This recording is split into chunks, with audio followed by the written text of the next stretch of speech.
ನಮಸ್ಕಾರ. ಇವತ್ತಿನ ಕಾರ್ಯಕ್ರಮ ವಿಶೇಷ ಏನು ಅಂದರೆ ನಮ್ಮದು 90ನೇ ವರ್ಷದ ಆ್ಯನ್ಯುವಲ್ ಜನರಲ್ ಬಾಡಿ ಒಂದು. ಇದರೊಳಗೆ ನಮ್ಮ ಸಂಘದವರು ಏನು ವ್ಯವಸ್ಥೆ ಮಾಡಿದರು ಅಂದರೆ ಬಿಸ್ನೆಸ್ ಟು ಬಿಸ್ನೆಸ್ ಕಾನ್ಕ್ಲೇವ್ ಅಂತ ಮಾಡಿದ್ದಾರೆ.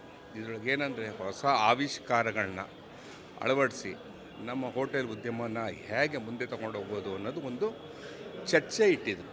ಇದರೊಳಗೆ ಸುಮಾರು ಪ್ಯಾನಲ್ ಜೂರಿ ಮೆಂಬರ್ಸು ಬಂದು ನಮ್ಮ ಹೋಟೆಲ್ ಕೆಲವರು ರಾಮಮೂರ್ತಿ ಅಂತ, ಆಮೇಲೆ ನಮ್ಮ ತಾಜ್ ವೆಸ್ಟೆಂಡಲ್ಲಿರೋರು ನಮ್ಮ PK ಮೋಹನ್ ಕುಮಾರ್ ಸರ್ ಅಂತ, ಮತ್ತು ಚಂಪಕ ಅಂತ, ಇವರೆಲ್ಲ ಕೂತ್ಕೊಂಡು ನಮಗೊಂದು ಕೆಲವೊಂದು ಮಾಹಿತಿಗಳು ಕೊಟ್ಟಿದ್ದಾರೆ. ಈ ಸಲ ಹೇಗೆ ನಾವು ಏನು ಮಾಡಿದ್ರೆ ನಾವು ಪ್ರೊಡಕ್ಷನ್ ಹೇಗೆ ಜಾಸ್ತಿ ಮಾಡ್ಬೋದು, ಹೈಜಿನ್ನ ಹೇಗೆ ನಾವು ಅದನ್ನು ಮೇಂಟೈನ್ ಮಾಡಲಿಕ್ಕೆ ಏನೇನು ನಾವು ಅಳವಡಿಸ್ಕೊಂಡ್ರೆ ಮುಂದಿನ ದಿನಗಳಲ್ಲಿ ನಾವು ಏನೇನು ಒಳ್ಳೆಯದು ಗ್ರಾಹಕರಿಗೆ ಕೊಡಲಿಕ್ಕಾಗತ್ತೆ ಅನ್ನೋದು ಒಂದಷ್ಟು ಮಾಹಿತಿ ಕೊಟ್ಟಿದ್ದಾರೆ. It was very executive.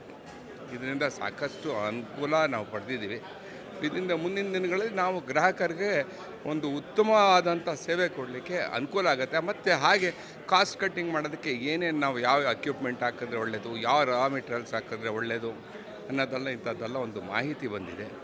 ಇದರಿಂದ ಹೋಟೆಲರ್ಸ್ಗೆ ತುಂಬ ಅನುಕೂಲ ಆಗಿದೆ ಅಂತ ಹೇಳಲಿಕ್ಕೆ ಇಷ್ಟಪಡ್ತೀನಿ.